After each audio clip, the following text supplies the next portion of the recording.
დავიწყოთ ჩვენი კოლეგის საქმით უკვე 3 საათია რაც განსასჯელი სკამზე ჟურნალისტი ქეთა ციცქიშვილი ზის სულ რამდენიმე წუთში უნდა გახდეს ცნობილი როგორი იქნება მოსამართლე კობა ჩაგუნავას გადაწყვეტილება რამდენი დღით გაუშვებენ ციხეში ფორმულას ჟურნალისტს და წამყვანს უნდა აღინიშნოს ის ფაქტი რომ ქეთა ციცქიშვილს რუსთაველის გამზირის გადაკეტვას ედავება ძალოვანი უწყება სულ ცოტა ხნის წინ მოსამართლემ კითხა ქეთა ციცქიშვილს ხავდა თუ არა მას ფორმულას ჟურნალისტ და წამყვანს ხავს შვილი, რომელიც არის 12 წლის. მოსამართლე დაინტერესდა შეუსრულდა თუ არა ქეთა ციცქიშვილის შვილს უკვე 12 წელი და მიიღო პასუხად დიახ, ამის შემდეგ ეს დანართი მან გაიარა, როგორც ჩანს არაპირებს ადმინისტრაციულ სამართალდარღვევათა კოდექსში გაწერილი მოთხოვნის დააკმაყოფილებას და შესრულებას.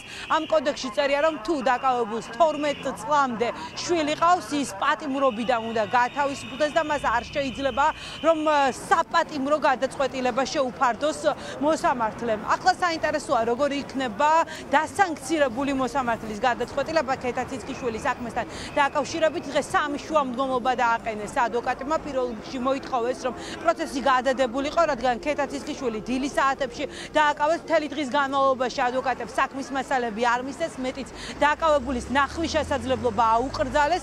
მოსამართლემ შუამდგომლობა არ დააკმაყოფილა, არ დააკმაყოფილა ასევე შუამდგომლობა მოწმეების დაკითხვასთან დაკავშირებით, რის შემდეგაც ადვოკატებმა მოსამართლის აცილების შუამდგომლობით მიმართეს სასამართლოს, თუმცა მესამე არ მიიღეს სწორედ უფლებადამცველებმა დასანქცირებული მოსამართლისგან. ბუნებრივია ქეთა ციცქიშვილის სასამართლო პროცესს ესწრებიან მისი კოლეგები, გულშემატკივრები, ხალხი ამბობს რომ ქართული ოცნება აგონიაში არის და აცხადებენ რომ ქეთა ციცქიშვილი გზას კი არ კეტავდა ის და ყველა ის ადამიანი ვინც რუსთაველის გამზირზე პროტესტს გამოხატავს ხსნის იმ გზას რომელიც ივანიშვილმა ჩაუკეტა საქართველოს. ქართული ოცნების დიქტატორული რეჟიმი მიდის დიქტატურის ჩვეულებრივ უკვე ისტორიის განმავლობაში არაერთხელ გათელილ გზაზე. ჩვენ ვუსწრებთ დიქტატურის ინდექსით ყველა ქვეყანას ჩრდილო კორეის გარდა, მას შორის ადმინისტრაციული პასუხისმგებლობის კუთხით. ის რომ ადამიანებს იკაცებენ ქუჩიდან ისე რომ ეუბნებიან რომ არ არიან დაკავებულები, მაგრამ უნდა გაყვნენ, ეს არის ადამიანის გატაცება, თავისუფლად უკანო აღქმეთა, სხვა ამას არაფერი არ ქვია. ივანიშვილი გადავიდა შიშის დიქტატურაზე და გონია რომ ქეთას ვახოს სახეობების, პოეტების, მწერლების, ექიმების და თითქმის ყველა პროფესიის წარმომადგენლის დაჭერით ზოგადად საზოგადოებაში შიშს დათესავს, მაგრამ ძალიან მეეჭვება რომ ეს ამბავი გამოვიდეს. რუსთაველზე ხალხი არ დგას, იმიტომ რომ გზა გადაკეტოს, ეს არ არის გზის გადაკეტვა, ეს არის გზის გახსნა, რომელიც სწორედ ივანიშვილმა ჩაუკეტა ამ ქვეყანას და ვისაც დღეს გონია რომ აი ქეთა დაიჭირეს ან ვახო დააკავეს ან ასე შემდეგ ან ჯობა ეს მათ არ ეხება, იცოდეთ რომ ყველას ეხება. ამის მთავარი მიზანი არის რომ შეგვაშინონ, დაგვაშინონ, დაგვაკარგინონ მოქალაქეობრივი პასუხისმგებლობა, მაგრამ ყველაზე კარგად ანუ რეჟიმს უნდა ესმოდეს რომ ჩვენ ვიდრე ჟურნალისტები ვიქნებით ვართ მოქალაქეები. გზის გადაკეტვისთვის დაგვიჭერენ, პირბადის ტარებისთვის დაგვიჭერენ, თუ რაღაცა ეს არის მეორე ხარისხოვანი და შესაბამისად, რა ვიცი, მე მჯერა რომ ქეთა ამით არ გაწყდება და პროცესიც ეს კარგად დავინახეთ, მისი განწყობა როგორია. რა ვიცი, გააგრძელეთ ბიჭებო ასე და მერე ვნახოთ ბოლოს ვისი აჯობებს. პასუხი უნდა იყოს მტკიცე ამ ყველაფერზე, იმიტომ რომ ჯერ იყო არაადეკვატური ჯარიმები 5000 ლარის სახით და ეხლა გადავიდა უკვე გადაკეტვაზე პირდაპირ ციხე. ამაზე პასუხი არის მხოლოდ ერთადერთი, გავაგრძელოთ ის, რასაც ვაკეთებთ და უნდა ვაჩვენოთ რეჟიმს, რომ არ ვეგუებით.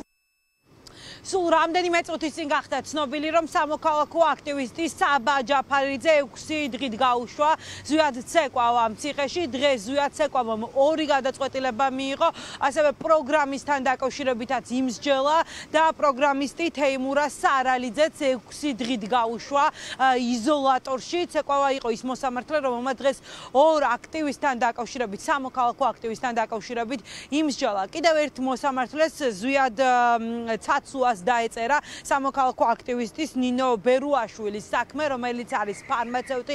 ის დღეს სასამართლოს უხსნიდა, რომ კანონით მინიჭებულ უფლებას გამოხატვის თავისუფლების ფარგლებში ის რუსთაველის გამზირზე იყო იმისთვის, რომ ქვეყნის ევროპული მომავალი დაეცვა, თუმცა ქალი აქტივისტიც, სამოქალაქო აქტივისტიც ზვიად ცაცუამ 4 დღით გაუშვა ციხეში, 4 დღიანი პატიმრობა შეუფარდა. ამ წუთებში საქალაქო სასამართლოში კიდევ კიდევ ერთი სამოქალაქო აქტივისტის საქმის განხილვა მიმდინარეობს თამარ თორთლაძე დღეს სამტრედიაში დააკავეს მაშინ როდესაც ის მიდიოდა ბათუმში ჩამოიყვანეს თბილისში მოიყვანეს საქალაქო სასამართლოში და ამ წუთებშიც მიმდინარეობს მისი სასამართლოს ხდომა დილაგან საქმეთა სამინისტროს წარმოადგენელი ხონდა ვიდეო მტკიცებულება, სადაც ჩანს პიროვნება, მაგრამ სახის იდენტიფიცირება და პიროვნების იდენტიფიცირება არის შეუძლებელი. იქ არ ჩანს არც პირვადე, არც არაფერი. შეეპარდა 4-იანი ადმინისტრაციული პატიმრობა, სამწუხაროდ ეს მუხლი უალტერნატივოდ ითვალისწინებს პატიმრობას, რაიმე სხვა ალტერნატივა ამ მოცემულობით არ არსებობს. ადმინისტრაციული სამართალ დარღვევა, რასაც ედავებიან, შესაძლოა წარმოადგენელი მტკიცებულებებით არ დადასტუროს. რუსთაველის გამზერზე, გალერეის მიმდებარე ტერიტორიაზე იმყოფებოდა თეიმურაზი, იგი ადგილზე არ შეუჩერებია პოლიციის თანამშრომლებს, მოგვიანებით მას შემდეგ რაც მან დატოვა ტერიტორია, მოახდინეს პოლიციის თანამშრომლმა მისი პირადი გასინჯვა და მხოლოდ 2 დღის შემდეგ შედგა ადმინისტრაციული სამართალდარღვევის ოლქი. მნიშვნელოვანი დარღვევა არის ის, რომ პოლიციელმა, რომელმაც თამარი დააკავა, რეალურად ტელეფონში მაქვს მტკიცებულებად მისი საუბრის ჩანაწერი უფლებებს, როდესაც უმარტავდა, რომ დაკავებული არ ხარო და თავისუფლება აუკვეთა 4 საათის განმავლობაში, ფაქტობრივად ისე, რომ დაკავებული არ ხარო, თავადვე ეუბნებოდა ვინმე დუალი, რომელიც მტკიცებულებასაც ჩვენ წარუადგენთ და პირველ რიგში ვიდეოებთ იმაზე, რომ ფაქტობრივი დაკავება მოხდა უკანონოდ. მოვითხოვთ იმ პოლიციელების პასუხისმგებლობას, რომლებიც ფაქტობრივად ადამიანებს უკანონოდ იტაცებენ. მანუ ჩარცაცვა კობა ჩაგუნავა და ზვიად ცეკვავა ის მოსამართლეები არიან რომლებიც რეპრესიული კანონის აღსრულებას აწერენ ხელს და დღეს მთელი დღის განმავლობაში საქალაქო სასამართლოში სხვადასხვა პროცესი მიმდინარეობს დღეს 18 ოქტომბერს აქციაში მონაწილე 5 პირი დააკავეს ესენი არიან პროგრამისტი ფარმაცევტი სამოქალაქო აქტივისტი ჟურნალისტი სხვათა შორის პროგრამისტის მამა რომელთანაც დღეს პირველებმა გასაუბრება შეუძელით ქართული ოცნების მხარდამჭერი იყო თბილისის მერობის არჩევნებზე თვითმმართველობის არჩევნებზე კახა კალაძე გააფერადა და მას არ ქონდა მოლოდინი რომ მის კარზეც უსამართლობა დააკაკუნებდა თუმცა დღეს გვითხრა რომ მას უკვე აღარაფრის აღარ ჯერა რომ სამართლიანი არის სასამართლო რადგან მისი შვილი დღეს 6 დღით გაუშვეს ციხეში დილით სამსახურში მიდიოდა ჩამოვიდა და დააკავეს ეზოში.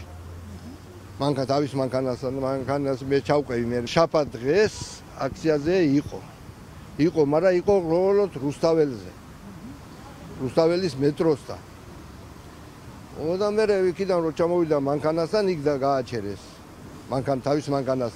ეგეთა ქონდა ელზე ქონა შემოყვეული რაღაც გააჩერეს გადაღება უნდა და კამერების ქვეშ იდგა ის კამერის სადაც გააჩერეს კამერები იდგა და ამას უნდა გადაღების უფლება არ მიწეს და მუხლი მიანიჭეს რაღაც ახლანდელი მუხლი ქონდა რაღაცა იმედი ახლა და დღეს შემდეგ იმედის გადამეწურო ყველა მხრიდან იმათიდან ყველა მხრიდან ანუ ქართული ოცნების ამომრჩეველი იყავი? ვიყავი. ახლაც კალაძეს მივეცი, არ ვფიცა, მე არაფერს არ ვფიცა, ცხოვრებაში არაფერი არ დავიწყე.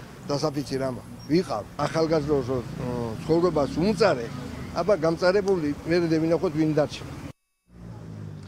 დასკვნით ეტაპზე გადავიდა ჟურნალისტ ქეთა ციცქიშვილის სასამართლო პროცესი ამ წუთებში შინაგან საქმეთა სამინისტრო შეიძლება ითქვას რომ დასკვნითი სიტყვის თქმის შესაძლებლობით სარგებლობს შინაგან საქმეთა სამინისტროს წარმომადგენელი აცხადებს რომ ქეთა ციცქიშვილი 18 ოქტომბერს ხელოვნურად კეტავდა გზას ის პროფესიულ მოვალეობას არ ასრულებდა ეს არის ძალოვანი უწყების პოზიცია დღევანდელ სასამართლოს ხდომაზე და ქეთა ციცქიშვილისთვის ითხოვენ პატიმრობას რა გადაწყვეტილებას მიიღებს მოსამართლე ცოტა ხანში გახდება ცნობილი ჯერჯერობით სიტყვის უფლებით არ უსარგებლია ქეთა ციცქიშვილს სავარაუდოდ ის რამდენიმე წუთში მიმართავს სასამართლოს მიმართავს მოსამართლეს სავარაუდოდ მაქსიმუმ 9 საათის ვადაში ცნობილი გახდება როგორი იქნება სასამართლოს ვერდიქტი დაპატიმრებული ჟურნალისტის საქმეზე